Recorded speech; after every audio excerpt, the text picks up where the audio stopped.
السلام عليكم ورحمة الله وبركاته. بسم الله الرحمن الرحيم. الحمد لله نحمده ونستعينه ونستغفره ونستهديه ونؤمن به ونتوكل عليه ونعوذ بالله من شرور أنفسنا ومن سيئات أعمالنا. من يهده الله فلا مضل له ومن يضلل فلا هادي له. وأشهد أن لا إله إلا الله وحده لا شريك له. وأشهد أن محمدا عبده ورسوله أرسله بالهدى ودين الحق ليظهره على الدين كله ولو كره المشركون. أما بعد فإن خير الكلام كلام الله وخير السنن سنن محمد صلى الله عليه وسلم وشر الأمور محدثاتها وكل محدثة بدعة وكل بدعة ضلالة وكل ضلالة في النار. يا أيها الذين آمنوا اتقوا الله حق تقاته ولا تموتن إلا وأنتم مسلمون. يا أيها الناس اتقوا ربكم الذي خلقكم من نفس واحدة وخلق منها زوجها وبث منهما رجالا كثيرا ونساء فاتقوا الله الذي تساءلون به والأرحام إن الله كان عليكم رقيبا. يا أيها الذين آمنوا اتقوا الله وقولوا قولا سديدا يصلح لكم أعمالكم ويغفر لكم ذنوبكم ومن يطع الله ورسوله فقد فاز فوزا عظيما. ഇസ്ലാമിന്റെ നിയമനിർദ്ദേശങ്ങൾ പാലിച്ച് മുത്തഖികളും മുഹ്സിനുകളുമായി ജീവിതം നയിക്കണം എന്ന് ആമുഖമായി എല്ലാ ഓരോരുത്തരോടും വസിയത്ത് ചെയ്യുന്നു.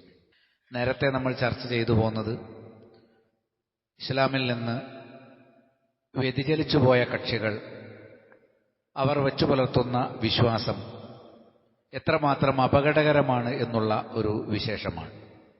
അതിൽ ത്വരീഖത്ത് പ്രസ്ഥാനങ്ങളെക്കുറിച്ചാണ് നമ്മൾ ചർച്ച തുടങ്ങിയത്. ത്വരീഖത്ത് പ്രസ്ഥാനത്തിന്റെ ഏറ്റവും ഗുരുതരമായ ശിർക്കൻ വിശ്വാസങ്ങളെ സംബന്ധിച്ച് നമ്മൾ നേരത്തെ ചർച്ച ചെയ്തു. അവരുടെ മറ്റൊരു ന്യൂനത, അവർ ജീവിതത്തിൽ ഏറ്റവും വലിയ പരമോന്നത വ്യക്തിത്വമായി സൃഷ്ടികളിൽ അവർ കണക്കാക്കുന്നത് അവരുടെ ശൈഖിനെ ആയിരിക്കും എന്നുള്ളതാണ്. മുറബ്ബിയായ ശൈഖ് എന്നാണ് പറയുക, അതായത് നിങ്ങളെ സ്വർഗത്തിലേക്ക് എത്തിക്കുന്ന ശൈഖ്. യഥാർത്ഥത്തിൽ ഇസ്ലാമിൽ തർബിയത്തുണ്ട്, വളർത്തിക്കൊണ്ടുവരലുണ്ട്. അതെങ്ങനെയാണ്? അത് ഖുർആനിന്റെയും സുന്നത്തിന്റെയും അടിസ്ഥാനത്തിൽ മക്കളെ വളർത്തണം. ആരാ വളർത്തേണ്ടത്? മാതാപിതാക്കൾ. സമൂഹത്തിലെ ഉത്തരവാദപ്പെട്ടവർ, പണ്ഡിതന്മാർ, ഇവർക്കെല്ലാവർക്കും തർബിയത്ത് ചെയ്യേണ്ട ബാധ്യതയുണ്ട്. അതൊരു വ്യക്തിയിൽ മാത്രം പരിമിതമായിട്ടുള്ള ഒന്നല്ല. എന്നാൽ ഏതൊരു പണ്ഡിതനാകട്ടെ, ദീനുള്ള പിതാവാകട്ടെ, തൻ്റെ അനുയായികളെ അല്ലെങ്കിൽ മക്കളെ ദീനിൽ വളർത്തി തർബിയത്ത് ചെയ്ത് കൊണ്ടുവരുമ്പോൾ അതിൽ അവലംബിക്കുന്നത് റസൂലുള്ളാഹി സ്വല്ലല്ലാഹു അലൈഹി വസല്ലമയെ മാത്രമായിരിക്കും. നമുക്ക് ചോദ്യം ചെയ്യപ്പെടാതെ അനുസരിക്കാനുള്ളത് അള്ളാഹുവിൻ്റെ റസൂലാണ്. അള്ളാഹുവിൻ്റെ റസൂലിൽ നിന്നൊരു കാര്യം സ്ഥിരപ്പെട്ടാൽ അതിൽ സംശയിക്കുക എന്നുള്ളത് ഒരു മുസ്ലിമിന് പാടുള്ളതല്ല.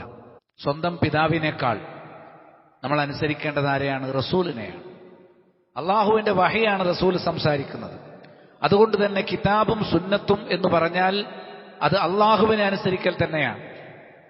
ലാ ത്വാഅത ഫീ മഅസിയത്തിൽ ഖാലിഖ്, സ്രഷ്ടാവിനെ ധിക്കരിക്കുന്ന വിഷയത്തിൽ സൃഷ്ടികളെ അനുസരിക്കാൻ പാടില്ല എന്ന് പറഞ്ഞാൽ അള്ളാഹുവിന്റെ റസൂലിൽ നിന്ന് സ്ഥിരപ്പെട്ട ഒരു നിയമത്തിന് എതിരായി സ്വന്തം മാതാവോ പിതാവോ ഒരു നിയമം അല്ലെങ്കിൽ ഒരു കാര്യം ആവശ്യപ്പെട്ടാൽ പോലും അനുസരിക്കാൻ പാടില്ല.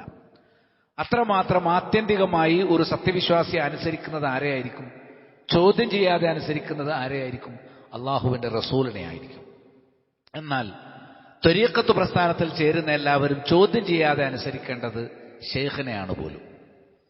ഷെയ്ഖ് എന്ത് പറഞ്ഞാൽ, ഇപ്പോൾ ഒരു ദിവസം അദ്ദേഹം പറയാം, വെള്ളിയാഴ്ച നിങ്ങൾ പള്ളിയിൽ പോണ്ട, ഞാനിരിക്കുന്ന എൻ്റെ മഹ്ലറിലേക്ക് അല്ലെങ്കിൽ ഖാൻഗാഹിലേക്ക് വാ എന്ന് പറഞ്ഞാൽ അവിടേക്ക് പോകലാണ് പുണ്യം. ഇപ്പോഴും വടകര ഒരു തരീഖത്തുകാരുണ്ട്. അവിടെയുള്ള ആളുകളൊക്കെ ഈ വെള്ളിയാഴ്ച നമ്മൾ ജുമക്ക് കൂടിയിരിക്കുമ്പം അയാളെ ചുറ്റുപാടും കൂടിയിരിക്കുകയാണ്. കാരണം എന്താണ്? റസൂലിനേക്കാൾ വലുത് ഷെയ്ഖാണ്. ഷെയ്ഖ് ഒരു തീരുമാനം പറഞ്ഞിട്ടുണ്ടെങ്കിൽ ഒരുപക്ഷെ അദ്ദേഹത്തിന് പ്രത്യേകമായി ഇൽഹാമുകൾ ഉണ്ടായിരിക്കുമെന്നുള്ളതാണ്. വെളിപാടുകൾ പ്രാമാണികമായി സ്വീകരിക്കേണ്ട ഒരു വെളിപാടും ലോകത്ത് റസൂലുമാർക്ക് ശേഷം അള്ളാഹു ആർക്കും കൊടുത്തിട്ടില്ല. അമ്പിയാക്കളുടെ സ്വപ്നം അത് തീർച്ചയായിട്ടും തെളിവായിരിക്കും. അവർ നബിമാരുടെ സ്വപ്നം. എന്നാൽ ഇവർ പറയുന്നത് ശൈഖുമാരുടെ സ്വപ്നമുണ്ടല്ലോ, ശൈഖുമാരുടെ സ്വപ്നം അത് വഹയിന്റെ സ്ഥാനമുള്ളതാണ്. അതുകൊണ്ട് വഹിയിലെ നിയമങ്ങൾക്ക് എതിരായി ശൈഖുമാർ സ്വപ്നത്തിലൂടെ വല്ലതും തങ്ങളുടെ അനുയായികൾക്ക് അനുവദിച്ചു കൊടുത്താൽ ആ ശൈഖിനെ തന്റെ മുറബിയായ ശൈഖായി സ്വീകരിച്ച മുരീദുമാർക്കൊക്കെ അത് അനുവദനീയമാണ്. നിങ്ങൾ അത്ഭുതപ്പെട്ടു പോകും. ചിലപ്പോൾ ഞാൻ മിമ്പറിൽ എന്ന് പറഞ്ഞാൽ നിങ്ങൾ വിശ്വസിച്ചില്ലെന്ന് പോലും വരും. എന്നാൽ തരീഖത്തിലേക്ക് അടുത്തു ചേരാനോ അവരെ പഠിക്കാനോ അവസരമുണ്ടാകുമ്പോൾ ഇത്രയും നെറികെട്ടവരും കുഫറിന്റെ വഴിയിലൂടെ സഞ്ചരിക്കുന്നവരുമാണ് എന്നുള്ളത് കണ്ട് നമ്മൾ അത്ഭുതപ്പെടും. ധാരാളം ആളുകൾ പരസ്യമായി തന്നെ, അതായത് മറ്റുള്ള ആളുകൾക്ക് ലഭിക്കാവുന്ന വിധം അറിയപ്പെട്ട തരീഖത്തിന്റെ ശൈഖുമാർ ഷിയകളാണ് തരീഖത്തിന്റെ ഒന്നാമത്തെ ആളുകൾ. അഹ്ലുസുന്നയുടെ പേരിലും കുറെ തരീഖത്തുകാർ വന്നിട്ടുണ്ട്. അവരുടെ പല ശൈഖുമാരും ചില ലഹരി ഇലകളൊക്കെ, നമ്മുടെ നാട്ടിലെ കഞ്ചാവ് പോലുള്ള ചില ഇലകളൊക്കെ തങ്ങളുടെ അനുയായികൾക്ക് അനുവദിച്ചു കൊടുത്തിട്ടുണ്ട്. അവരവിടെ മഹലറുകളിൽ ഉലുവാൻ പോയിക്കുമ്പോൾ കുറച്ച് കഞ്ചാവിൻ്റെ ഇലയിടും. അപ്പൊ അതിനൊരു ആസ്വാദനം കിട്ടും. ആ സദസ്സിൽ ഇരുന്നാൽ ഒരു നിർവൃതി ആയിരിക്കും. അവൻ പറയും ഷെയ്ഖിന്റെ സദസ്സിൽ ഇരുന്നാൽ വലിയ നിർവൃതി ഉണ്ടെന്ന് പിറ്റേന്ന് അങ്ങോട്ട് തന്നെ പോകും. കഞ്ചാവിലൂടെ ആളുകളെ അടിമയാക്കി വെക്കുന്ന സമ്പ്രദായം ഈ തരീഖത്തിന്റെ ശൈഖുമാർക്കുണ്ട്. കേവല ആരോപണമല്ല, ഫത്വകൾ കൊടുത്തുകൊണ്ട് എന്റെ ശൈഖിന് ഇൽഹാം കിട്ടിയിരിക്കുന്നു, കള്ളുടിക്കാൻ പാടില്ല, പക്ഷെ ചില ലഹരി ഇലകൾ നിങ്ങൾ പുകയ്ക്കുന്നത് കൊണ്ട് വിരോധമില്ല. അതുകൊണ്ട് ഉലുവാൻ പുകയ്ക്കുന്ന കൂട്ടത്തിൽ ധൂപക്കുട്ടികളിൽ എന്ത് ചെയ്യും, ഈ ഇല ഉണക്കിയിട്ട് പൊടിച്ചിടും. ഖാൻഗാഹ് എന്നാണ് അവരിയ്ക്കുന്ന സദസ്സിന് പറയാം. വല്ലാത്തൊരവസ്ഥയാണ്. എന്നിട്ട് എന്താണ്, ഗുരുവിന്റെ അല്ലെങ്കിൽ ഷെയ്ഖിന്റെ സന്നിധിയിലിരുന്ന് മഹദറിൽ ചെന്നിട്ട് ഞങ്ങൾക്ക് പ്രത്യേകമായ നിർവൃതിയും അനുഭൂതിയും ഒക്കെ കിട്ടിയെന്ന് അനുയായികൾ വന്ന് പറയും. ആ അനുഭൂതിയുടെ രഹസ്യം എന്താണ്? ഇതിനെക്കുറിച്ച് ചോദിച്ചാൽ എന്താ പറയാ? ഇൽഹാമ് വന്നിട്ടുണ്ട്, ഇത് ഈ ഷെയ്ഖിന്റെ അനുയായികൾക്ക് അനുവദനീയമാണ്, അല്ലെങ്കിൽ ഇന്ന കാലഘട്ടത്തിൽ അനുവദനീയമാണ്, ഷെയ്ഖിന്റെ സദസ്സിൽ ഇരിക്കുമ്പോൾ അനുവദനീയമാണ് എന്നിങ്ങനെ ഇസ്ലാം ഹറാമാക്കിയ കാര്യങ്ങളെ ഹലാലാക്കി കൊടുക്കുന്ന വിധത്തിൽ ആത്യന്തികമായ അനുസരണം ശൈഖുമാർക്കാണ് നൽകേണ്ടത് എന്നുള്ളതാണ് തരീഖത്ത് വിശ്വാസത്തിന്റെ മറ്റൊരു അസൽ. എന്നാൽ ഇസ്ലാമിൻ്റെതോ നമ്മൾ ആത്യന്തികമായി അനുസരിക്കേണ്ടത് അള്ളാഹുവിന്റെ റസൂലിനെയാണ്. അള്ളാഹുവിന്റെ റസൂലിന്റെ നിയമത്തിനെതിരായി എത്ര വലിയ തലപ്പാവ് ധരിച്ച ശൈഖ് വന്നാലും അള്ളാഹുവിന്റെ റസൂലിന്റെ നിയമത്തിനെതിരാണ് അയാൾ പറയുന്നത് എന്ന് ബോധ്യപ്പെട്ടു കഴിഞ്ഞാൽ അത് വലിച്ചെറിയാൻ നമ്മൾ ബാധ്യസ്ഥരാണ്, എതിരായതിനെ. കാരണം എന്താ? ഖുർആൻ പറയുന്നത് വമൻ യുതഇല്ലാഹ വറസൂൽ, ആരാണോ അള്ളാഹുവിനെയും റസൂലിനെയും അനുസരിക്കുന്നത്, ഫഉലൈക മഅല്ലദീന അൻഅമല്ലാഹു അലൈഹിം മിനൻ നബിയ്യീൻ വസ്സദ്ദീഖീന വശുഹദാഇ വസ്സാലിഹീൻ, അവർ അള്ളാഹു അനുഗ്രഹിച്ചവരാരോ അവരോടൊപ്പമാണ്. അതായത് നബിമാർ, സത്യസന്ധരായ സിദ്ദീഖുമാർ, അള്ളാഹുവിന്റെ മാർഗത്തിൽ രക്തസാക്ഷികളായ ഷഹീദുമാർ, അതേപോലെ നന്മ മാത്രം പ്രവർത്തിക്കുന്നവർ, വഹസന ഉലൈക റഫീഖ, അവർ കൂട്ടുകാർ എന്ന നിലയിൽ എത്ര നല്ലവരാണ്. അപ്പൊ നമുക്ക് അമ്പിയാക്കളോടൊപ്പം സാലിഹുകളോടൊപ്പം സിദ്ദീഖുകളോടും ശുഹദാക്കളോടും ഒപ്പം നാളെ സ്വർഗത്തിൽ എത്തണമെന്നുണ്ടെങ്കിൽ അള്ളാഹുവിനെയും റസൂലിനെയും അനുസരിക്കുക. അതല്ലാതെ ആത്യന്തികമായി അനുസരിക്കേണ്ട ഒരു മുറബിയായ ശൈഖിനെ പറ്റി ഖുർആനിലോ സുന്നത്തിലോ ഒരു പരാമർശവും ഇല്ല. സൂറത്തു നിസായിൽ 69-ാമത്തെ ആയത്ത് ഞാൻ കേൾപ്പിച്ചു. അതേ സൂറത്തിലെ 80-ാമത്തെ ആയത്ത്, മൻ യുതഇർ റസൂല ഫഖദ് അതാ അല്ലാഹ്, ആരാണോ റസൂലിനെ അനുസരിക്കുന്നത് അവൻ അള്ളാഹുവിനെ അനുസരിച്ചു. വമൻ തവല്ല, ആരാണോ റസൂലിൽ നിന്ന് തിരിഞ്ഞു കളയുന്നത്, ഫമാ അർസൽനാക അലൈഹിം ഹഫീള, അവരുടെ മേൽ സംരക്ഷകനായി നിന്നെ നാം നിയോഗിച്ചിട്ടില്ല. ഒരാൾ അനുസരണക്കേട് കാണിച്ചാൽ അതിന്റെ പേരിൽ റസൂൽ ചോദ്യം ചെയ്യപ്പെടുകയില്ല. നമ്മൾ അനുസരിച്ചില്ലെങ്കിൽ നമ്മൾ മറുപടി വരണം. അപ്പൊ ആത്യന്തികമായി അനുസരിക്കപ്പെടേണ്ടവൻ റസൂലാണ് എന്ന സ്ഥാനത്ത് ഈ യഹൂദിയത്തിൽ നിന്ന് ഉൽപ്പാദിപ്പിക്കപ്പെട്ടിരിക്കുന്ന തരീഖത്ത് പ്രസ്ഥാനങ്ങൾ മുറബിയായ ശൈഖിനെയാണ് നാം ആത്യന്തികമായി അനുസരിക്കേണ്ടത്. എന്നാൽ ഹദീസുകൾ പഠിക്കേണ്ട ആവശ്യം പോലുമില്ല. നമ്മുടെ നാട്ടിലെ പുരോഹിതന്മാരൊക്കെ പറയും, ഞങ്ങൾ കിതാബുകൾ വായിച്ചിട്ട് വിഷയം കണ്ടെത്തും, നിങ്ങളല്ലേ ഖുർആനും സുന്നത്തും നോക്കുന്ന ആളുകൾ. ഞങ്ങൾ ഖുർആനും സുന്നത്തൊക്കെ നോക്കിയ പണ്ഡിതന്മാരെന്തു പറഞ്ഞാലും അതെടുക്കും. അവർ ഖുർആന്റെ സുന്നത്തിന്റെ അടിസ്ഥാനത്തിലാണോ പറഞ്ഞതെന്ന് പരിശോധിക്കണ്ടേ? പ്രത്യേകിച്ചും വൈരുദ്ധ്യമുള്ള വിഷയങ്ങളിൽ സൃഷ്ടിപൂജ നടത്തുന്നവർ, ഖബറാളികളോട് വിളിച്ചു തേടുന്നവർ, ഖബറാളികൾക്ക് വേണ്ടി നേർച്ച നേരുന്നവർ, ബലിയറക്കുന്നവർക്ക് നമ്മുടെ നാട്ടിലുണ്ട്. അവർ പറയുന്നത് ആ കിതാബിലുണ്ട്, ഈ കിതാബിലുണ്ട്. ആ ശൈഖന്മാർ എന്തെങ്കിലും തെളിവ് കാണാതെ പറയില്ല.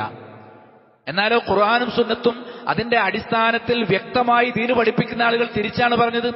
സൃഷ്ടികളുടെ പേരിൽ ബലിയെറുത്താൽ അവൻ ശിർക്ക് ചെയ്തു, സൃഷ്ടികളോട് ഇസ്തിഹാസ ചെയ്താൽ അവൻ ശിർക്ക് ചെയ്തു എന്ന് പഠിപ്പിക്കുന്നു. ഈ രണ്ട് വൈരുദ്ധ്യം കാണുമ്പോൾ പ്രമാണങ്ങളിലേക്ക് മടങ്ങാൻ നമ്മൾ ബാധ്യസ്ഥരാണ്. ഇവർ പറയുന്നത് നമ്മൾ ഗുരുവിലേക്ക് മടങ്ങിയാൽ മതി.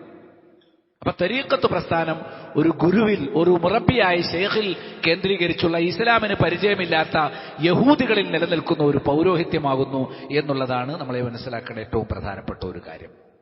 ഇന്നല്ലദീന ഫറഖൂ ദീനഹും വകാനൂ ശിആ, തങ്ങളുടെ ദീനിനെ ശിഥിലമാക്കുകയും കക്ഷികളായി മാറി നിൽക്കുകയും ചെയ്തവർ ലസ്ത മിൻഹും, നീ അവരിൽപ്പെട്ടവനല്ല. ഫീ ശൈഇൻ, ഒരു വിഷയത്തിലും, കക്ഷിത്വത്തിന്റെ ആളുകളുടെ കൂടെയല്ല ഒരു വിഷയത്തിലും നീ ഉണ്ടാകേണ്ടത്. ഇന്നമാ അംറുഹും ഇലല്ലാഹ്, തീർച്ചയായും കാര്യം അല്ലാഹുവിലേക്ക് മാത്രമാണ്. സുമ്മ യുനബ്ബിഉഹും ബിമാ കാനൂ യഫ്അലൂൻ, അവർ പ്രവർത്തിച്ചു കൊണ്ടിരിക്കുന്ന തോന്നിവാസങ്ങളെ കുറിച്ച് അല്ലാഹു പിന്നീട് നിന്നെ അറിയിക്കുന്നതായിരിക്കും. അപ്പൊ ഇങ്ങനെ ഓരോ വിഭാഗം, ഓരോ ശൈഖുമാരുടെ കീഴിൽ ഇങ്ങനെ ഗ്രൂപ്പായി, പ്രത്യേകം തരീഖത്തായി, കക്ഷികളായി ശിഥിലമായി നിൽക്കുന്നത് ഇസ്ലാം അനുവദിച്ചിട്ടില്ല. ഇസ്ലാം അള്ളാഹുവിന്റെയും റസൂലിന്റെയും കീഴിൽ ഐക്യത്തോടുകൂടി നിൽക്കുന്ന ഒരു രീതിയാണ്, കക്ഷിത്വം പഠിപ്പിച്ചിട്ടില്ല എന്ന് വ്യക്തമാണ്. വൽ മുഅ്മിനൂന വൽ മുഅ്മിനാത്തു ബഅ്ദുഹും ഔലിയാഉ ബഅ്ദ്, സത്യവിശ്വാസികളും പരസ്പരം മിത്രങ്ങളാണ്. യഅ്മുറൂന ബിൽ മഅറൂഫ് വയൻഹൗന അനിൽ മുൻകർ, അവർ പരസ്പരം നന്മ കൽപ്പിക്കുകയും തിന്മ വിരോധിക്കുകയും ചെയ്യും.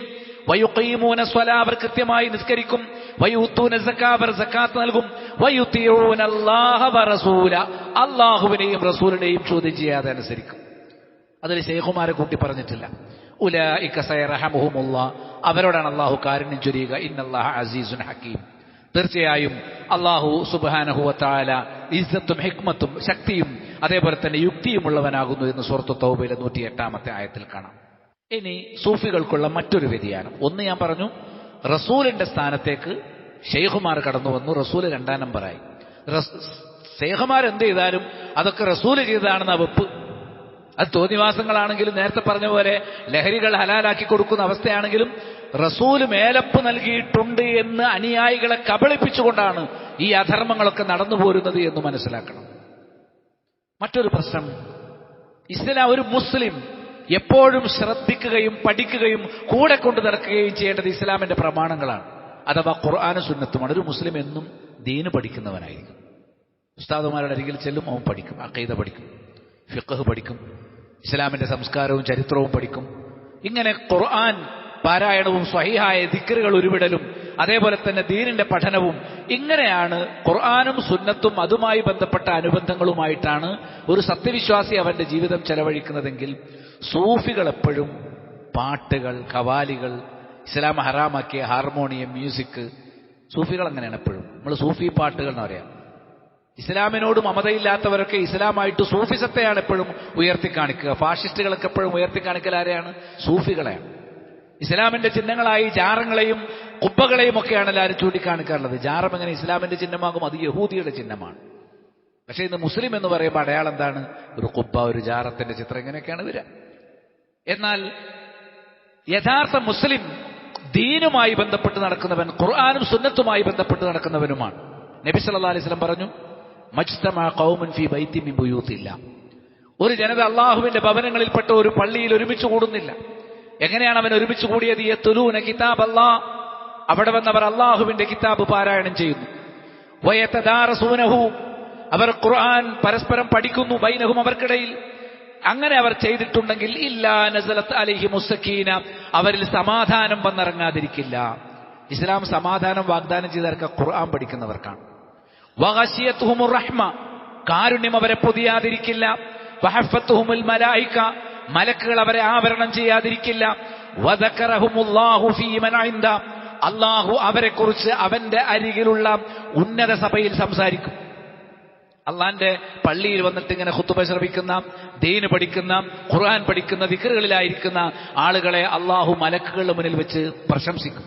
കണ്ടോ, എന്നെ ഇന്നാലിന്ന അടിമകൾ ഇന്ന സമയത്ത് ഇന്ന പള്ളിയിൽ ഒരുമിച്ച് കൂടി ദീൻ പഠിക്കുന്നു, അവർ ഇബാദത്തുകളിൽ മുഴുകുന്നു, അവർ ദിക്റുകളിലായിരിക്കുന്നു എന്ന് പറയും.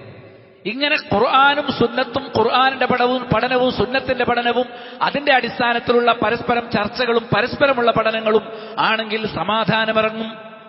കാരുണ്യവും മലക്കുകളും അവരെ പൊതിയും. അവർക്ക് വേണ്ടി സദസ്സിൽ സന്നിഹിതരായ മലക്കുകൾ ഈ സദസ്സ് പിരിയുന്നത് വരെ അല്ലാഹുമ്മ ഗ്ഫിർ ലഹു, അല്ലെങ്കിൽ അല്ലാഹുമ്മ ഗ്ഫിർ ലഹാ, ഇയാൾക്ക് മാപ്പ് കൊടുക്കണം, ഇയാളുടെ പാപങ്ങൾ പുറത്തു കൊടുക്കണേ, അവൾക്ക് മാപ്പ് കൊടുക്കണേ എന്ന് ദുആ ചെയ്തുകൊണ്ടിരിക്കും. ഒരു ഇൽമിന്റെ സദസ്സിലെത്തിയാൽ അതിൽ നിന്ന് പിരിയുന്നത് വരെ ആ സദസ്സിലെ ആണിനും പെണ്ണിനും വേണ്ടി മലക്കുകൾ നിരന്തരമായി ദുആ ചെയ്തുകൊണ്ടിരിക്കും. മലക്കുകൾ മാത്രമൊന്നുമല്ല, മാളങ്ങളിലെ ഉറുമ്പുകളും ജലാശയങ്ങളിലെ മത്സ്യങ്ങളും അവർക്ക് വേണ്ടി റബ്ബിനോട് ഇസ്തിഗ്ഫാർ ചെയ്യും എന്ന് നബി സല്ലല്ലാഹു അലൈഹി വസല്ലം പഠിപ്പിച്ചിട്ടുണ്ട്. ഈ ഇൽമിന്റെ സദസ്സിൽ നിന്ന് തരീഖത്തുകാർ ജനങ്ങളെ തെറ്റിച്ച് എങ്ങനെയാണെന്ന് അറിയാമോ? അവർ പകരം വിനോദത്തിന്റെ സദസ്സുകൾ കൊണ്ടുവന്നു. തരീഖത്തുകാരുടെ ഇസ്ലാം എന്താണ്?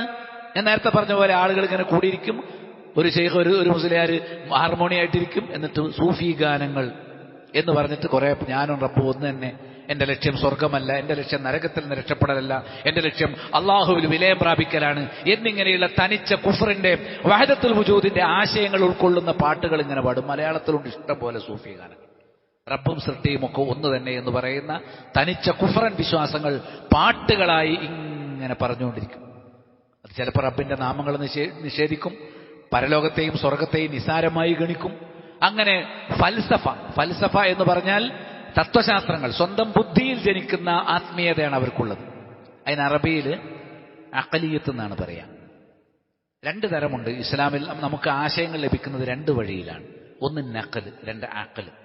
നഖൽ എന്ന് പറഞ്ഞാൽ പ്രമാണം, ഉദ്ധരിക്കുക എന്നതിനർത്ഥം. അതായത് അള്ളാഹു ജിബ്രീൽ മുഖേന നബിക്ക് എത്തിച്ചു കൊടുക്കും, നബിയിൽ നിന്ന് സ്വഹാബികളിലൂടെ താബിയങ്ങളിലൂടെ നമ്മളിലേക്ക് എത്തും. അതാണ് നഖൽ.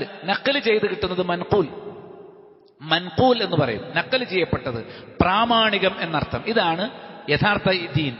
യഥാർത്ഥ ദീൻ പ്രാമാണികമാണ്. അത് നഖൽ ചെയ്ത് കിട്ടുന്നതാണ്, ഉദ്ധരിക്കപ്പെട്ടു വരുന്നതാണ്. അല്ല നമുക്കിങ്ങനെ വെളിപാടുണ്ടാകുന്നത് സ്വപ്നമല്ല. രണ്ടാമതൊന്നുണ്ട് അക്കല് എന്ന് പറഞ്ഞാൽ അത് ബുദ്ധിയാണ്, ബുദ്ധി. ഈ സന്യാസിമാര്, ഈ ചില സ്വാമിമാര്, ചില ആനന്ദന്മാര്, അങ്ങനെയൊക്കെ പേരിടുന്ന കുറച്ച് ആൾക്കാരുണ്ട്. വലിയ ആത്മീയ പ്രഭാഷണം നടത്തുന്ന എല്ലാ മതത്തിലുണ്ട് ആത്മീയ പ്രഭാഷണം. ഇപ്പൊ മുസ്ലിങ്ങളിൽ കുറെ ആൾക്കാർ കഥകൾ പറഞ്ഞിട്ട് ആത്മീയ പ്രഭാഷണം നടത്താൻ ഇറങ്ങിയിട്ടുണ്ട്. ന്യൂജൻ ആത്മീയ പ്രഭാഷകരൊക്കെ ഉണ്ട്. അവരിങ്ങനെ കുറെ കഥകൾ പറയും, കുറെ അനുഭവങ്ങൾ പറയും, എന്നിട്ട് ആളുകളെ സംസ്കരിക്കാൻ നോക്കും. ഇത് യഹൂദിയത്തിന്റെ പിഴച്ച രീതിയാണ്. അത്തരം ക്ലാസ്സുകൾ ഇങ്ങനെ കേട്ട് ആസ്വദിക്കും, അതിലുള്ള കഥകളും ഉപമകളും ഒക്കെ കേട്ട് ഇങ്ങനെ രസിക്കുന്നല്ലാതെ ജീവിതത്തിൽ ഒരു പരിവർത്തനം ഉണ്ടാവില്ല. പരിവർത്തനം ഉണ്ടാവില്ല. എങ്ങനെയാ? യത്ലു അലൈഹിം ആയാതിഹി വയുസക്കിഹിം. ഖുർആനിന്റെ ആയത്തുകൾ ഓതി കൊടുക്കണം, ഗൗരവത്തോടെ വിഷയങ്ങൾ പറയണം, ആളുകളെ ശുദ്ധീകരിക്കണം. ഖുർആനിനെയും ഹദീസിനെയും പൂർണ്ണമായി മാറ്റി ഉപമകളും കഥകളും മാത്രമായി ആത്മീയത പ്രഭാഷണം ചെയ്യുന്ന ഒരു സദസ്സിലും ഒരു മുസ്ലിം പങ്കെടുക്കാൻ പാടില്ല. അവർക്ക് ധ്യാനമാണ് വരുന്നത്, കണ്ണടച്ചങ്ങനെ ഇരിക്കും. ധ്യാനം എന്നല്ല അറബിയിൽ ഗഫലത്തൻ അശ്രദ്ധ, ഒന്നും ശ്രദ്ധിക്കരുത്. എന്നാൽ മനസ്സിനൊക്കെ നല്ല കുളിർമ കിട്ടും, ആശ്വാസം കിട്ടും. ധ്യാനം എന്ന് പറഞ്ഞാൽ ശൈത്താൻ പൂജയാണ്. ഒരു സദസ്സിലും മിണ്ടാതിരി മൗന പ്രാർത്ഥന എന്നൊന്നും ഇസ്ലാമിലില്ല. ഇസ്ലാമിൽ ദിക്റാണുള്ളത്. ദിക്ർ എന്ന് പറഞ്ഞാൽ ഹൃദയം ചലിച്ചുകൊണ്ടിരിക്കണം. അതുകൊണ്ട് ആരെങ്കിലും ഇനി ഒരു മിനിറ്റ് മൗന പ്രാർത്ഥന എന്ന് പറയുമ്പം അതിലൊരു മുസ്ലിമിന് പങ്കെടുക്കാൻ പറ്റില്ല. നമുക്ക് നമ്മുടെ വ്യായാമം തുടങ്ങുന്നതിന് മുമ്പ് 2 മിനിറ്റ് ധ്യാനം, എല്ലാവരും കണ്ണടച്ചിരിക്കണം, ഒന്നും ശ്രദ്ധിക്കാൻ പാടില്ല എന്ന് പറയുമ്പോൾ അതിലൊരു മുസ്ലിം പങ്കെടുക്കാൻ പാടില്ല. ധ്യാനം സൂഫികളുടെ ആരാധനയാണ്. അത് യഹൂദികളിൽ നിന്ന് വന്നതാണ്, അത് സന്യാസിമാരുടേതാണ്. ധ്യാനം എന്ന് പറഞ്ഞാൽ ഒന്നും ശ്രദ്ധിക്കാതിരിക്കുക. അതിന് അറബിയിൽ ഗഫ്ലത്ത്, അശ്രദ്ധ എന്ന് പറയാം. ഇസ്ലാമിലുള്ളത് നേരെ വിപരീതമാണ്. ദിക്ർ എന്ന് പറഞ്ഞാൽ ശരിയായ ബോധം, എന്താണ് പറയുന്നത് എന്ന് മനസ്സിലാക്കണം. ദിക്ർ എന്ന് പറഞ്ഞാൽ ഖുർആനാണ്, ദിക്ർ എന്ന് പറഞ്ഞാൽ സുന്നത്താണ്, ദിക്ർ എന്ന് പറഞ്ഞാൽ ഖുർആനിൽ വന്നിട്ടുള്ള പ്രാർത്ഥനകളും അതേപോലെ തന്നെ ദിക്റുകളുമാണ് എന്ന് നമ്മൾ ശരിക്കും മനസ്സിലാക്കണം. അതുകൊണ്ട് തന്നെ ഇസ്ലാമിലുള്ളത് ദിക്റാണ്, സൂഫികളുടെ അരികിലുള്ളത് ധ്യാനമാണ്. ധ്യാനം ഇസ്ലാമിലില്ല. ഇത് നമ്മൾ നന്നായിട്ട് മനസ്സിലാക്കണം. അതുകൊണ്ടാണ് ഖുർആനും സുന്നത്തിനൊക്കെ പകരം ഈ സൂഫി സദസ്സുകളുള്ളത് മാലകളാണ്. 111 വക ഏട്, 222 വക ഏട്, 5555 വക ഏട്. ഈ വക ഏടുകൾ എന്ന് പറയുന്നത് തരീഖത്തുകാരുടെ സമ്മാനമാണ്. അത് ഇബ്ലീസിനെ പ്രസാദിപ്പിക്കാനുള്ളതാണ്. അതിൽ ഹക്കും ബാത്തിലും ഉണ്ടാകും, അള്ളാഹുവിനെ പറ്റി ഉണ്ടാകും, തൗഹീദ് ഉണ്ടാകും, ചിലപ്പോൾ ആയത്തെ കുറിച്ച് ഉണ്ടാവും. അപ്പൊ അതിൽ ഖുർആൻ ആയത്തും ചില പ്രാർത്ഥനകളൊക്കെ കാണാൻ നമ്മൾ വിചാരിക്കും ദീനാണല്ലോ. പക്ഷെ അത് പേരിനാണ്, ആളുകളെ കബളിപ്പിക്കാൻ വേണ്ടി. ഹക്കും ബാത്തിലും കൂട്ടിക്കലർത്തിയിട്ടാണ് ഇസ്ലാമിന്റെ ശത്രുക്കൾ സമൂഹത്തെ പിഴപ്പിക്കാറുള്ളത്. അതുകൊണ്ട് ഏതെങ്കിലും ഒരു വകയേടുകളിൽ ഒരു ദിക്ർ കണ്ടു, ഒരു ആയത്ത് കണ്ടു, അല്ലെങ്കിൽ ഒരു സൂറത്ത് കണ്ടു, അല്ലെങ്കിൽ ഒരു പ്രാർത്ഥന കണ്ടു വഞ്ചിതരായി പോകരുത്. ഇസ്ലാമിന് ഒരു പരിചയവുമില്ലാത്ത അർത്ഥശൂന്യമായ ദിക്റുകളാണ് പിന്നീട് അങ്ങോട്ടുണ്ടാവുക. ചില മാലകളിലൊക്കെ ജിന്നുകളെ വിളിച്ചു തേടുന്ന വരികൾ പോലുമുണ്ട്. ജിന്നുകൾക്കൊക്കെ ഓരോ പേരിട്ടിട്ട് അതിങ്ങനെ വിളിച്ചു പറഞ്ഞാൽ നിങ്ങൾക്ക് കടബാധ്യത ഉണ്ടാവില്ല, വീട്ടിൽ കള്ളം വരൂല, അതേപോലെ തന്നെ കച്ചവടം പൊളിഞ്ഞു പോകൂല, മക്കളുടെ കല്യാണം ശരിയാകും എന്നൊക്കെ പറഞ്ഞ് ഈ സൂഫികൾ ഉണ്ടാക്കിയിരിക്കുന്ന ഒരുപാട് വ്യാജ ദിക്റുകളും വ്യാജ പ്രാർത്ഥനകളുമുണ്ട്. അതിന്റെ ചുരുക്കമാണ് നമ്മുടെ നാട്ടിൽ കാണുന്ന സബീനയും മാല മൗലിദ് കിതാബുകളും ഏടുകളും. അപ്പൊ സൂഫികളെ സംബന്ധിച്ചിടത്തോളം ഖുർആനും സുന്നത്തും ഒക്കെ മാറ്റി ഒരു മൂലയിലേക്ക് വെച്ച് ഇത്തരം ശൈത്താനീയത്തിന്റെ ഏടുകളും മാലകളും അതേപോലെ തന്നെ മൗലിദുകളും ഇത്തരം ഏർപ്പാടുകളുമായി അതിൽ ചിലപ്പോൾ ഞാൻ പറഞ്ഞു സത്യവും അസത്യവും ഉണ്ടാകും. ആ സത്യം ആളുകളെ കബളിപ്പിക്കാനാണ്, ആ സത്യമാണ് അവർ യഥാർത്ഥത്തിൽ വിതരണം ചെയ്യുന്നത്. ഈ തരീഖത്തിനെ നമ്മൾ തിരിച്ചറിയണം. അല്ലാഹു സുബ്ഹാനഹു വ തആല തെളിവിന്റെ അടിസ്ഥാനത്തിൽ വിശ്വാസവും കർമ്മങ്ങളും ക്രമീകരിക്കുന്ന സച്ചരിതരായ മുവഹ്ഹിദുകളിൽ നമ്മെ ഉൾപ്പെടുത്തുമാറാകട്ടെ. അൽഹംദുലില്ലാഹി റബ്ബിൽ ആലമീൻ വസ്സലാത്തു വസ്സലാമു അലാ അഷ്റഫിൽ അംബിയാഇ വൽ മുർസലീൻ വഅലാ ആലിഹി വഅസ്ഹാബിഹി അജ്മഈൻ. അമ്മാ ബഅദ് ഫൗസികും സാനിയം വഇയ്യായ ബിതഖ്വല്ലാഹ്. അല്ലാഹുവെ സൂക്ഷിച്ചുകൊണ്ട് ജീവിതം ശുദ്ധീകരിക്കണം എന്ന് ഒരിക്കൽ കൂടി എന്നോട് നിങ്ങളോട് വസിയത്ത് ചെയ്യും.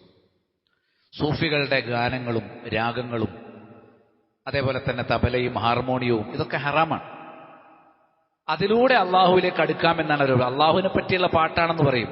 പലതും അള്ളാഹുവിനെ കുറിച്ച് പറയാൻ പാടില്ലാത്ത കാര്യങ്ങളാണ്.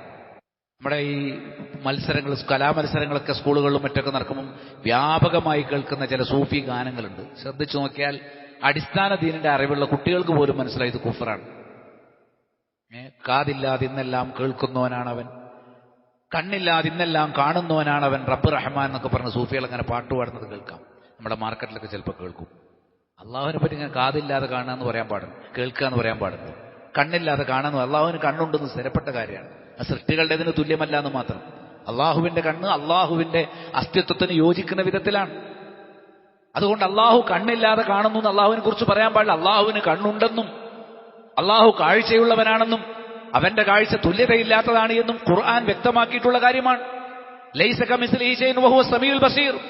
അവനെപ്പോലെ യാതൊന്നുമില്ല, അവനെല്ലാം കാണുന്നവനും എല്ലാം കേൾക്കുന്നവനുമാണ്. അള്ളാഹു പറഞ്ഞിട്ടുണ്ട് തജ്രീ ബിഅഅ്യുനിനാ, നമ്മുടെ കൺമുന്നിലൂടെയാണ് നൂഹ് അലൈഹിസ്സലാമിന്റെ കപ്പൽ സഞ്ചരിച്ചത്. അപ്പൊ അള്ളാഹുവിന് കണ്ണുണ്ടെന്ന് ഖുർആനിൽ സ്ഥിരപ്പെട്ട വിഷയമാണ്. ഇങ്ങനെ അള്ളാഹുവിന്റെ സിഫത്തുകളെ നിഷേധിക്കുന്നവരോ അള്ളാഹുവിന് യോജിക്കാത്ത സിഫത്തുകൾ അള്ളാഹുവിന്റെ മേൽ അടിച്ചേൽപ്പിക്കുന്നവരോ ആണ് സൂഫികൾ എന്ന് കാണാൻ സാധിക്കും. അതുകൊണ്ട് സൂഫികൾ എന്ന് കേൾക്കുമ്പോൾ അത് ഇസ്ലാമിന്റെ ഒരു മെച്ചപ്പെട്ട ഉയർന്ന രൂപം എന്നല്ല മനസ്സിലാക്കേണ്ടത്. ഇസ്ലാമിനെ പൊളിക്കാൻ യഹൂദികൾ ഉണ്ടാക്കിയ പ്രാകൃതമായ ഒരു മതം എന്നുള്ള നിലക്കാണ് സൂഫിസത്തെ നമ്മൾ മനസ്സിലാക്കേണ്ടത്. മൻ അഹ്ദസ ഫീ അംരിനാ ഹാദാ മാ ലൈസ മിൻഹു ഫഹുവ റദ്ദുൻ. ഈ ദീനിന്റെ കാര്യത്തിൽ അതിൽപ്പെടാത്ത ആരെങ്കിലും ഒന്ന് പുതിയതായി കൊണ്ടുവന്നാൽ അത് തള്ളേണ്ടതാണ്. ഇവർ കൊണ്ടുവരുന്ന ആരാധനാ രീതികൾ ദീനിലില്ല. ഈ മുട്ടും പാട്ടും പീപ്പി വിളിയും സുഷിരവാദ്യങ്ങളും കൊട്ടുവാദ്യങ്ങളും ഇത് ആരുടെ ഇബാദത്താണെന്നറിയാം? മക്കയിലെ മുശ്രിക്കുകളുടെ ഇബാദത്താ. സൂറത്തു അൽ മാഇദയിലുണ്ട്. വമാ കാന സ്വലാത്തുഹും ഇൻദൽ ബൈതി ഇല്ലാ മുകാഅൻ വതസ്ദിയ. മക്കാ മുശ്രിക്കുകൾ കഅബാലയത്തിന്റെ അരികിൽ വന്ന് അള്ളാഹുവിന് കൊടുക്കുന്ന ഇബാദത്തിനെ പറ്റി ഖുർആൻ പറഞ്ഞു. മക്കാ മുശ്രിക്കുകൾ അള്ളാഹുവിലും വിശ്വസിച്ചിട്ടുണ്ട്, അവരുടെ ഇലാഹുകളിലും വിശ്വസിക്കുന്നുണ്ട്. അള്ളാഹുവിനുള്ളത് യഥാർത്ഥ വിശ്വാസമല്ല, പിഴച്ച വിശ്വാസമാണ്. അവർ അള്ളാഹുവിന് കഅബാലയത്തിന്റെ അരികിൽ വന്ന് കൊടുക്കുന്ന ഇബാദത്തിനെ കുറിച്ച് സൂറത്തുൽ മാഇദയിൽ കാണാം. അവരുടെ നിസ്കാരം എന്ന് പറഞ്ഞാൽ ഇല്ലാ മുകാഅൻ വതസ്ദിയ, പീപ്പി വിളിയും കൈകൊട്ടുമാണ്. സുഷിരവാദ്യങ്ങൾ ഒന്ന്, രണ്ടാമത്തത് കൊട്ടുവാദ്യങ്ങൾ. ഇത് രണ്ടും ഹറാമാണ്. ഹാർമോണിയൊക്കെ പഴയത്. ഇപ്പൊ എന്തൊക്കെയാണ് സുഷിരവാദ്യങ്ങൾ തന്നെ എത്ര തരമുണ്ട്. ആളുകൾ, നമ്മുടെ തലമുറ ഏത് ഹറാമിന്റെ ഇബിലീസിന്റെ മ്യൂസിക്കിന്റെ പിന്നാലെ, സൗത്ത് ഇബിലീസിന്റെ ശബ്ദം, അതാണ് മ്യൂസിക് എന്ന് നബി സല്ലല്ലാഹു അലൈഹി വസല്ലം പഠിപ്പിച്ചു. സംഗീതം, വാദ്യോപകരണ സംഗീതം അത് ഹറാമാണ്. അത് നിങ്ങൾ കല്യാണ വീട്ടിൽ കൊണ്ടുവന്നാലും ഹറാമാണ്, നിങ്ങളുടെ മൊബൈൽ ഫോണിൽ കൊണ്ടു നടന്നാലും അത് ഹറാമാണ്. വാദ്യസംഗീതങ്ങൾ ഹലാലായി കാണുന്ന ഒരു ജനത വരും, അത് ഖിയാമത്തിന്റെ അടയാളമായി നബി സല്ലല്ലാഹു അലൈഹി വസല്ലം പഠിപ്പിച്ചത് സ്വഹീഹുൽ ബുഖാരിയിൽ തഅലീഖായി ഉദ്ധരിക്കപ്പെട്ടത് കാണാം. ഇനി ഒരു ജനത വരാൻ പോകുന്നുണ്ട്. യസ്തഹിലൂനൽ ഹിറ വൽ ഹരീറ വൽ മആസിഫ്. ആ ജനതയുടെ പ്രത്യേകത, അവർ വ്യഭിചാരം ഹലാലായി കാണും, മദ്യം ഹലാലായി കാണും, സംഗീതം ഹലാലായി കാണും. സംഗീതം വേറെ, പാട്ട് വേറെ. ചില ആൾക്കാർ വന്നിട്ട് ഇപ്പൊ കുറച്ച് മൗലവിമാർ ഇറങ്ങിയിട്ടുണ്ട്, പാട്ട് പാടാൻ പാടില്ല. അപ്പം ഹസ്സാൻ ബിൻ സാബിത്ത് പാട്ട് പാടിയില്ല എന്നൊക്കെ ചോദിക്കും. അവർ പാട്ടേ പാടിയിട്ടുള്ളൂ. ഒരു ഗാനമാണ് പാടുന്നതെങ്കിൽ പോലും അതിലെന്ത് വേണമെന്നറിയാമോ നിങ്ങൾക്ക്? ഷർത്തുകളുണ്ട്. അതിൽ ഹറാം ഉണ്ടാകാൻ പാടില്ല, പെണ്ണുങ്ങളെ കുറിച്ചുള്ള വർണ്ണന ഉണ്ടാകാൻ പാടില്ല, അതിൽ അതിശയോക്തികൾ ഉണ്ടാകാൻ പാടില്ല, കള്ളങ്ങൾ ഉണ്ടാകാൻ പാടില്ല. ഒരു പാട്ട് പാടണമെങ്കിൽ പോലും, ഒരു പാട്ട് എഴുതുകയോ പാടുകയോ ഒരു കവിത അനുവദിക്കണമെങ്കിൽ പോലും അതിൽ നിബന്ധനകളുണ്ട്. നമ്മൾ പറയുന്നത് ഗാനത്തെക്കുറിച്ചല്ല, കവിതയെക്കുറിച്ചല്ല, നമ്മൾ പറയുന്നത് സംഗീതത്തെക്കുറിച്ചാണ്. വാദ്യോപകരണ സംഗീതം, ഉപകരണ സംഗീതം ഹറാമാണ്.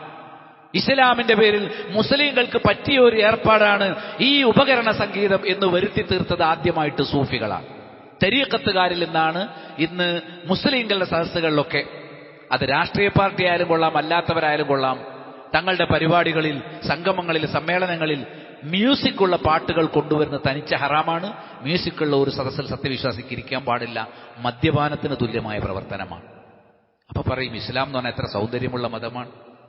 ഇസ്ലാം സൗന്ദര്യത്തെ അംഗീകരിക്കുന്നില്ലേ? മ്യൂസിക് എന്ന് പറഞ്ഞാൽ ആസ്വാദനമല്ലേ? ഇവർ ഈ 6-ാം നൂറ്റാണ്ടിലെ മുരടിച്ച മനസ്സുള്ള ആളുകൾ എന്നൊക്കെ പറഞ്ഞ് പ്രാമാണികമായി സംസാരിക്കുന്ന ആളുകൾ ഒറ്റപ്പെടുത്തും. പക്ഷെ അള്ളാഹുവിന്റെ മുന്നിൽ അവരായിരിക്കും ഉയർന്നു നിൽക്കുക. നാട്ടുകാർക്കനുസരിച്ച് ദീനിനെ ദുർവ്യാഖ്യാനിക്കാൻ തുടങ്ങിയിട്ടുണ്ടെങ്കിൽ സംഗീതം ഹലാലാകും, മറ്റു പലതും ഹലാലാകും. ചിലപ്പോൾ മദ്യപാനവും വ്യഭിചാരവും വരെ ഇങ്ങനെ തന്നെ ഹലാലായി എന്ന് വരും. ഈ സംഗീതവും മ്യൂസിക്കും ഇത് ഹലാലാണ് എന്ന് മുസ്ലിം ഉമ്മത്തിൽ ധരിപ്പിച്ചതും ധ്വനിപ്പിച്ചതും തരീഖത്തുകാരാണ്. തരീഖത്തുകാരുടെ ആ ബാധയേറ്റവരാണ് നമ്മുടെ നാട്ടിൽ മതസംഘടനകളിൽ പോലും ഇന്ന് സംഗീതം ഹലാലാണ് എന്ന രൂപത്തിൽ പരിചയപ്പെടുത്തി. ഇൻഷാ അല്ലാഹ് ആ വിഷയം മാത്രം നമ്മൾ പഠിക്കും. എന്തുകൊണ്ട് സംഗീതം ഹറാമാണ് അത് നമ്മൾ പഠിക്കണം. അതിനുള്ള ഖുർആനിലെ തെളിവുകൾ, ഖുർആനിൽ 5 ആയത്തുകൾ പണ്ഡിതന്മാർ ഓതിയിട്ടുണ്ട് സംഗീതം ഹറാമാണ് എന്നതിന്. ഇൻഷാ അല്ലാഹ് അത് മാത്രമായിട്ട് നമ്മൾ പഠിക്കും. അതിനേക്കാൾ ഗൗരവം എന്താണെന്ന് അറിയാമോ? ഇവരുടെ മാലകളിലും മൗലിദുകളിലും വായിക്കുന്ന വരികളിൽ അള്ളാഹുവിന് മാത്രം നൽകേണ്ട പ്രാർത്ഥനകൾ സൃഷ്ടികൾക്ക് നൽകുന്നത് ഇഷ്ടം പോലെ കാണാം. ഇപ്പൊ ഖുത്ബിയത്തിന്റെ ഒരു കാലമാണ്. ഹറമിൽ ചെന്ന് പോലും ഖുത്ബിയത്ത് നടത്തുന്ന ശൈത്വാനിയത്തിന്റെ ആളുകളാണ് ഈ തരീഖത്തുകാരെന്നറിയാമോ നിങ്ങൾക്ക്? പലരും നേരിട്ട് കണ്ടു കാണും. നമ്മൾ അറഫായിലൊക്കെ നിൽക്കുമ്പോൾ റബ്ബിനോട് മനം നൊന്ന് ദുആ ചെയ്യേണ്ട സമയത്ത് ഇവിടെ ഒരു മൊയ്തീൻ ശൈഖിനെ വിളിച്ചിട്ട് നരകത്തിന് രക്ഷിക്കണം ഖുത്ബിയത്ത് ചൊല്ലി കൊടുക്കുക. വലിയ ശൈഖുനമാര് ചൊല്ലിക്കൊടുക്കും, മറ്റുള്ളവർ അത് ഏറ്റു ചൊല്ലും. അറഫയിൽ പോലും നിങ്ങൾ കണ്ടിട്ടുണ്ടാവും, ഞാൻ നേരിട്ട് കണ്ടിട്ടുണ്ട്, നിങ്ങൾ പലരും ഇത് കണ്ടിരിക്കും. അവരുടെ പ്രവർത്തനം നമുക്ക് തടയാനൊരു പക്ഷേ കഴിയില്ല. എന്നാൽ അവിടെ അത്തരം രീതികൾ കണ്ടാൽ അവിടുത്തെ മുത്തവ്വമാർ വന്നിട്ട് അവരെ തടയാറുണ്ട്. ഇത് കുഫറാണ്, ശിർക്കാണ്, അതിൽ നിന്ന് മാറണമെന്ന് പറഞ്ഞു കൊടുക്കാറുണ്ട്. തടയേണ്ട ബാധ്യത നമുക്കുണ്ട് താനും. ഞാൻ പറയുന്നത് തൗഹീദിന്റെ ഇബാദത്തായ ഹജ്ജിന്റെ സന്ദർഭങ്ങളിൽ പോലും നമ്മുടെ നാട്ടിൽ നിന്ന് പോകുന്ന മുസ്ലിയാക്കന്മാർ ആ ഗ്രൂപ്പുകളിൽ വരുന്ന ആളുകളെ ഷിർക്കിന്റെയും കുഫറിന്റെയും പാട്ടുകൾ പാടിച്ചുകൊണ്ടിരിക്കും. എന്താ അവർ പാടുന്നത്? മുദദയാ സയ്യിദന അൽ ഹുസൈൻ, മുദദയാ സയ്യിദത സൈനബ്, ഞങ്ങൾക്ക് ഓ സയ്യിദ് ഹുസൈനെ ഞങ്ങളെ സഹായിക്കണേ, സൈനബെ ഞങ്ങളെ സഹായിക്കണേ. മുദദയാ ബദവി യാ ശൈഖൽ അറബ്, അറബികളെ ശൈഖായ ബദവി ഞങ്ങളെ കാക്കണേ. ഇങ്ങനെ യാ ശൈഖ് ജീലാനി യാ സയ്യിദി ഫുലാൻ, എന്നിട്ട് ഇങ്ങനെ പറയാ ഇശ്ഫി മരീദി, ഞങ്ങളുടെ രോഗികളെ ശിഫയാക്കണേ. ഔ റദ്ദ് അലയ്യ ഗായിബി, കാണാതെ പോയ കുട്ടിയെ തിരിച്ചു തരണേ. അവിഖ്ദി ഹാജത്തി, എന്റെ ആവശ്യങ്ങൾ പൂർത്തീകരിക്കണേ എന്നിങ്ങനെ റബ്ബിനോട് മാത്രം ചോദിക്കേണ്ട കാര്യങ്ങൾ വലിയുമാർ എന്ന് പറയപ്പെടുന്നവരുടെ പേര് വിളിച്ച് ജീലാനിയോടും ബദവിയോടും ഒക്കെ വിളിച്ചു തേടുന്ന ആളുകളാണ് ഈ തരീഖത്തിന്റെ ആളുകളെന്ന് കാണാൻ സാധിക്കും. നമ്മുടെ ഏത് മാലപ്പാട്ടെടുത്താലും, പ്രത്യേകിച്ചും കുത്തുബിയത്തിലൊക്കെ ഉള്ള എന്താ? റബ്ബിന്റെ മാത്രം വിശേഷണം. മനസ്സിലായില്ലേ? ആകാശത്ത് നിന്ന് മഴ ചൊരിയുകയും ഭൂമിയിലൂടെ വെള്ളമൊഴുക്കുകയും ചെയ്ത് ശൈഖേ എന്നാ വിളിക്കുന്നത്. ആകാശത്ത് നിന്ന് മഴ ചൊരിയുന്നത് ശൈഖാണോ? റബ്ബല്ലേ, റബ്ബാണ് മഴ ചൊരിയുന്നത് എന്ന് ഖുർആൻ ഖണ്ഡിതമായി പറഞ്ഞതിന് വിരുദ്ധമായി ശൈഖേ അങ്ങാണ് ഞങ്ങൾക്ക് കാവൽ നൽകുന്നത്, അങ്ങാണ് മഴ ചൊരിയുന്നത്, അതുകൊണ്ട് എന്റെ പ്രയാസങ്ങൾ ദൂരീകരിക്കണമേ എന്ന് ശൈഖിനെ വിളിച്ചു പ്രാർത്ഥിക്കുന്നത്. ഇതാണ് കുത്തുബിയത്ത്. കുത്തുബിയത്ത് നടത്തിയാൽ കാഫറായി. കുത്തുബിയത്ത് ചൊല്ലിയവൻ കാഫറായി, ഇസ്ലാമെന്ന് പുറത്തുപോയി. അവൻ തൗബ ചെയ്ത് ഷഹാദത്ത് ചൊല്ലി ഇസ്ലാമിലേക്ക് തിരിച്ചു വരണം. ഇതുപോലുള്ള ഈ കുത്തുബിയത്ത് എന്ന് പറഞ്ഞാൽ തരീഖത്തുകാരുടേതാണ്. അത് പിന്നീട് മതസംഘടനകളും അവരുടെ ആവശ്യങ്ങൾക്ക് വേണ്ടി ഏറ്റെടുത്തു. ഖുർആൻ പറഞ്ഞു അയുശ്രികൂന മാ ലാ യഖ്ലുഖു ശൈഅൻ വഹും യുഖ്ലഖൂൻ, യാതൊന്നിനെയും സൃഷ്ടിക്കാത്ത എന്നാൽ സ്വയം സൃഷ്ടികളായിട്ടുള്ള ആളുകളെ നിങ്ങൾ അല്ലാഹുവിന് മാത്രം കൊടുക്കേണ്ട ഇബാദത്തും പ്രാർത്ഥനയും കൊടുക്കാൻ വേണ്ടി പങ്കുചേർക്കുകയാണോ? ആരോടാണ് നിങ്ങൾ വിളിച്ച് സഹായം തേടുന്നത്? വലാ യസ്തതിഊന ലഹും നസ്റൻ, അവർക്ക് നിങ്ങളെ സഹായിക്കാൻ കഴിയുകയില്ല. വലാ അൻഫുസഹും യൻസുറൂൻ, അവർക്ക് സ്വന്തം കാര്യങ്ങളിൽ പോലും സഹായിക്കാൻ കഴിയില്ല. മനസ്സിലായില്ലേ? ഒരപകടത്തിൽ പെടുമ്പോൾ സ്വയം എങ്ങനെ രക്ഷപ്പെടുമെന്ന് അറിയാത്തവരെ വിളിച്ചിട്ടാണ് എന്നെ രക്ഷിക്കണേ എന്ന് പറയുന്നത്. അവന് സ്വയം പോലും സഹായിക്കാൻ കഴിയുകയില്ല എന്നും ഖുർആൻ വ്യക്തമായി പഠിപ്പിച്ചത് പിന്നെ സൂറത്തുൽ അഅറാഫിൽ നമുക്ക് കാണാം. വമൻ യദൂ മഅല്ലാഹി ഇലാഹൻ ആഖറ ലാ ബുർഹാന ലഹു ബി, അല്ലാഹുവെ കൂടാതെ മറ്റ് ഇലാഹുകളോട് ദുആ ചെയ്യുന്നവന് പ്രമാണങ്ങളില്ല. ഫഇന്നമാ ഹിസാബുഹു ഇൻദ റബ്ബി, വിചാരണ റബ്ബിന്റെ അരികിൽ മാത്രമാണ്. ഇന്നഹു ലാ യുഫ്ലിഹുൽ കാഫിറൂൻ, സൃഷ്ടികളോട് പ്രാർത്ഥന നടത്തുന്ന ഇത്തരം കാഫിറുകൾ ഒരു കാലത്തും വിജയിക്കുകയില്ല എന്ന് കൃത്യമായി പഠിപ്പിച്ചു. അലി ബിൻ അബി താലിബ് റളിയല്ലാഹു പറഞ്ഞു, ഹദ്ദസനി റസൂലുള്ളാഹി സ്വല്ലല്ലാഹു അലൈഹി വസല്ലം ബി അർബഇ കലിമാത്ത്, എന്നെ അല്ലാഹുവിന്റെ റസൂൽ 4 വാക്യങ്ങൾ പഠിപ്പിച്ചു. ലഅന അല്ലാഹു മൻ ദബഹ ലിഗൈരില്ലാഹ്, അള്ളാഹു അല്ലാത്തവർക്ക് വേണ്ടി ബലിയർപ്പിക്കുന്നവനെ അള്ളാഹു ശപിച്ചു. നുള്ളാളതങ്ങൾക്ക് നേർച്ചയാണ് ബലിയർപ്പിക്കാൻ. ബലി പെരുന്നാളിന്റെ അന്ന് മൊയ്തീൻ ശേഖിന് വേണ്ടി ബലിയർക്കാം. എന്തൊരവസ്ഥയാണ് നമ്മുടെ നാട്ടിൽ. അതേപോലെ പറഞ്ഞു ലഅനല്ലാഹുമൻ ലഅന വാലിദൈഹി, മാതാപിതാക്കളെ ശപിക്കുന്നവരെ അള്ളാഹു ശപിച്ചു. ലഅനല്ലാഹുമൻ ആവാ മുഹദിസൻ, ബിദ്അത്തുകാർക്ക് സംരക്ഷണം കൊടുക്കുന്നവരെ അള്ളാഹു ശപിച്ചു. ലഅനല്ലാഹുമൻ ഗയ്യറ മനാറൽ അർള്, അള്ളാഹു നിശ്ചയിച്ച അതിർത്തികളെ ഇന്നത് ഹറമാണ് ഇന്നത് ഹറമല്ല എന്നൊക്കെ അള്ളാഹു ചില അതിർത്തികൾ വെച്ചിട്ടുണ്ട്. ആ അതിർത്തികളെ മാറ്റിമറിക്കുന്നവരെ അള്ളാഹു ശപിച്ചിരിക്കുന്നു. ഇങ്ങനെ 4 കാര്യങ്ങൾ നബി അല്ലാഹുവിന്റെ റസൂൽ എന്നെ പഠിപ്പിച്ചു എന്ന് അലി റളിയല്ലാഹു അൻഹു പറഞ്ഞു. അപ്പൊ ഇസ്ലാമിന്റെ എല്ലാ അതിരുകളെയും ലംഘിക്കുന്ന കുഫറിന്റെയും ഷിർക്കിന്റെയും വിശ്വാസം കൊണ്ടു നടക്കുന്നവരാണ് ലോകത്തുള്ള തരീഖത്ത് പ്രസ്ഥാനങ്ങൾ. ജാറ വ്യവസായം അവരുടെ മാത്രം സംഭാവനയാണ്. അതിന്റെ ഒന്നാമത്തെ ആളുകൾ അത് ഷിയകളാണ്. അള്ളാഹു പിഴച്ച വിശ്വാസക്കാരിൽ നിന്ന് നമ്മെ കാത്തിരക്ഷിക്കുമാറാകട്ടെ. നന്നായി പഠിക്കുക എന്നുള്ളത് മാത്രമേ പരിഹാരമുള്ളൂ. ഖുർആൻ പഠിക്കണം, ഹദീസ് പഠിക്കണം, അറിവുള്ളവരുടെ കൂടെ ഇരിക്കണം. അല്ലാതെ കുറുക്കു വഴിയിലൂടെയൊന്നും നമുക്ക് രക്ഷാമാർഗമോ നരകമോചനത്തിന്റെ വഴിയോ കണ്ടെത്താൻ കഴിയുകയില്ല. അല്ലാഹുമ്മ അരിനൽ ഹഖ ഹഖൻ വർസുഖ്ന ഇത്തിബാഅ വഅരിനൽ ബാത്തില ബാത്തിലൻ വർസുഖ്ന ഇജ്തിനാബ. اللهم اغفر للمؤمنين والمؤمنات والمسلمين والمسلمات الأحياء منهم والأموات إنك مجيب الدعوات يا قاضي الحاجات. اللهم أعز الإسلام والمسلمين وأذل الشرك والمشركين. ربنا أجرنا من النار. اللهم إنا نجعلك في نحورهم ونعوذ بك من شرورهم. وصلى الله على من لا نبي بعده.